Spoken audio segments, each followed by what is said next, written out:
हामी चाहिँ अब पोखराबाट यहाँ चिप्ले आइसक्यौँ। चिप्लेमा चाहिँ हामीले खाना खायौँ। यो चाहिँ चिप्ले कस्तो राम्रो ठाउँ छ। चिप्ले भन्ने चाहिँ एकदमै राम्रो ठाउँ रहेछ। यो चाहिँ चिप्ले भन्ने ठाउँ। यो चाहिँ कोदो, यो चाहिँ चिप्लेमा कोदो फल्दो रहेछ। मजाले कोदो बुवा काम गर्दै हुनुहुन्छ।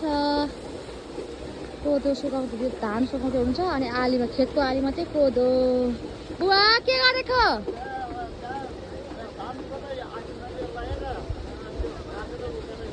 यो के हो? यो कोदो हो? कोदो हो यो? ए त्यही त नि, आलीमा रोप्नु हुँदो रहेछ। आलीमा ए हस्, राम्रो छ।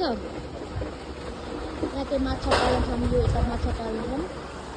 यो चिप्ली गाउँ।